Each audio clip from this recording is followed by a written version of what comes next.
Selamat pagi, selamat siang, selamat sore, maupun selamat malam kepada teman-teman dimanapun berada. Pada kesempatan kali ini kami akan mempresentasikan salah satu materi pada mata kuliah jasa audit dan atestasi, yaitu audit berbasis risiko. Sekarang latar belakang, apa sih yang menjadi latar belakang diadakannya audit berbasis risiko? Pertama, teman-teman, kita ketahui bahwa mengelola risiko ini menjadi bagian integral yang tentu tidak terpisahkan dalam tata kelola perusahaan yang baik atau good corporate governance. Nah, pengendalian internal ini membutuhkan yang namanya juga pasti pengelolaan risiko. Tanggung jawab menentukan atau identifying yang kita kenal istilahnya, dan juga mengelola risiko atau managing risiko itu sendiri itu ada di tangan manajemen.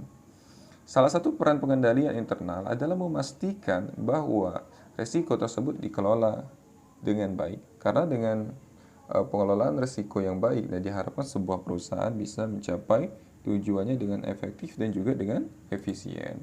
Selain itu, teman-teman, yang menjadi latar belakang itu juga adalah International Standards on Auditing atau kita kenal dengan ISA. Nah, ISA ini sendiri merupakan standar audit terbaru yang telah diadopsi di Indonesia, yang diterbitkan oleh IFAC atau di International Federation of Accounting.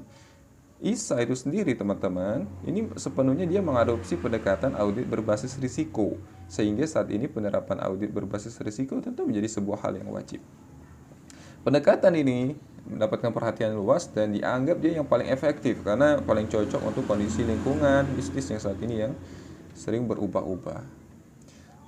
Selanjutnya adalah audit. Apakah itu audit? Nah, audit, teman-teman, adalah suatu kegiatan yang dilakukan guna memeriksa dan memastikan suatu informasi tentang laporan keuangan untuk memastikan kewajaran dari laporan keuangan tersebut.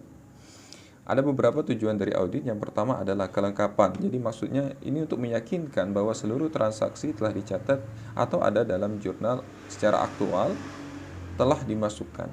Yang kedua adalah eksistensi.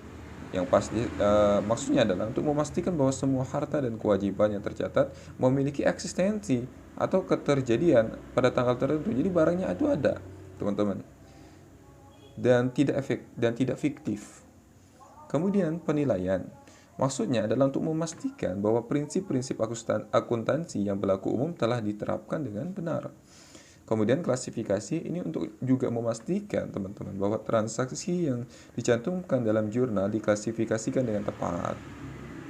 Jika terkait dengan saldo, maka tentu angka-angka yang dimasukkan di daftar klien juga telah diklasifikasikan juga dengan tepat. Selanjutnya adalah ketepatan. Ketepatan maksudnya adalah untuk memastikan bahwa semua transaksi dicatat pada tanggal yang benar.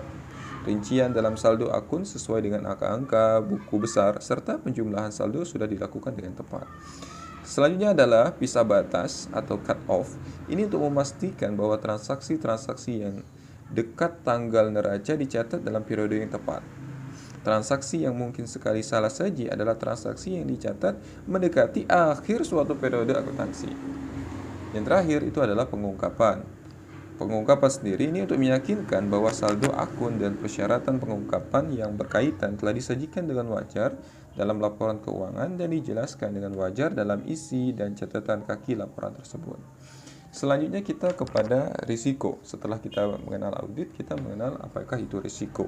Risiko itu adalah ketidakpastian atau konsekuensi atas terjadinya suatu peristiwa yang terjadi sekarang atau pada waktu yang akan datang yang bisa berdampak pada pencapaian tujuan. Apa saja sih macam-macam risiko? Yang pertama ada yang namanya audit risk atau risiko audit. Ini adalah risiko auditor mengeluarkan pendapat wajar tanpa pengecualian, padahal dalam laporan tersebut terdapat salah saji yang material. Kemudian ada yang namanya inherent risk atau risiko bawaan. Kemungkinan suatu asersi mengandung salah saji material dengan asumsi tidak ada pengendalian. Kemudian control risk atau risiko kontrol. Risiko ada salah saji material dalam asersi yang tidak dapat dicegah atau ditemukan secara tepat waktu oleh pengendalian internal entitas. Kemudian detection risk, ya ini adalah risiko auditor untuk tidak menemukan salah saji yang sebenarnya ada setelah melakukan prosedur audit. Terakhir adalah business risk atau risiko bisnis. Ini adalah potensi terjadinya suatu peristiwa tindakan atau tidak dilakukannya tindakan yang mengakibatkan klien gagal untuk memenuhi tujuan usahanya atau bisnis objectives, atau gagal dalam mengidentifikasi tujuan usaha yang diharapkan oleh stakeholder utama. Sekarang, apakah itu audit berbasis risiko? Audit berbasis risiko adalah proses pendekatan dan metodologi audit untuk meyakinkan kecukupan bahwa risiko pada sebuah perusahaan sudah dikelola sesuai dengan batasan risiko yang ditetapkan. Pendekatan audit ini fokusnya dalam mengevaluasi risiko-risiko baik strategis, finansial, operasional, regulasi, dan lainnya yang dihadapi oleh sebuah organisasi. Tujuannya adalah untuk mendapatkan jaminan bahwa tidak ada salah satu material baik yang disebabkan oleh fraud maupun kesalahan yang ada dalam laporan keuangan organisasi ataupun sebuah perusahaan. Terdapat 3 tahapan audit berbasis risiko. Yang pertama adalah risk assessment, yakni prapenugasan isinya, kemudian melaksanakan prosedur penilaian risiko dan merencanakan audit. Tahap yang kedua adalah risk response atau mendesain dan melaksanakan prosedur audit lebih lanjut yang menanggapi risiko yang dinilai dan mengurangi risiko material salah saji dalam laporan keuangan ke level terendah. Kemudian yang ketiga adalah reporting atau menerbitkan laporan tadi dengan kata-kata yang sesuai berdasarkan temuan audit tersebut. Apakah manfaat audit berbasis risiko? Setidaknya ada 5 manfaatnya. Yang pertama adalah fleksibilitas waktu. Karena prosedur penilaian risiko tidak menguji transaksi dan saldo secara rinci, maka prosedur itu dapat dilaksanakan jauh sebelum akhir tahun. Ini dapat menyeimbangkan beban kerja audit secara merata sepanjang tahun.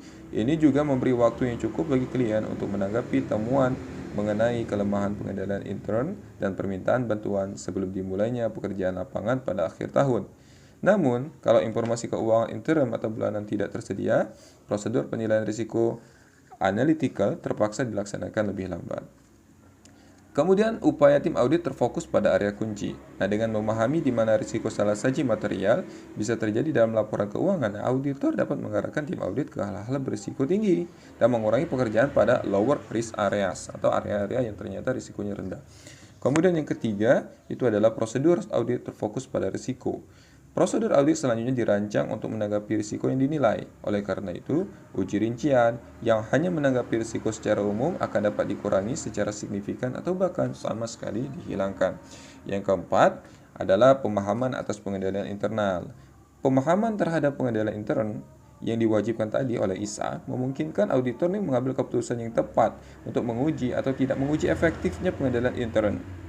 Uji pengendalian atau beberapa pengendalian hanya perlu diuji setiap 3 tahun, sering mengurangi banyak pekerjaan dibandingkan dengan pelaksanaan uji rincian secara ekstensif untuk menentukan luasnya pengujian. Sedangkan yang terakhir manfaatnya adalah komunikasi tepat waktu. Pemahaman terhadap pengendalian intern yang meningkat memungkinkan auditor mengidentifikasi kelemahan dalam pengendalian intern yang sebelumnya tidak diketahui, mengkomunikasikan kelemahan dalam pengendalian intern kepada manajemen secara tepat mampu memungkinkan entitas mengambil tindakan yang tepat dan yang menguntungkan entitas. Hal ini juga dapat menghemat waktu pelaksanaan audit. Kesimpulannya adalah audit berbasis risiko adalah proses pendekatan dan metodologi untuk meyakinkan kecukupan bahwa risiko pada sebuah perusahaan sudah dikelola sesuai dengan batasan risiko yang ditetapkan. Tahapannya meliputi risk assessment, risk response, dan juga reporting. Oke, terima kasih kepada teman-teman semua. Semoga bermanfaat.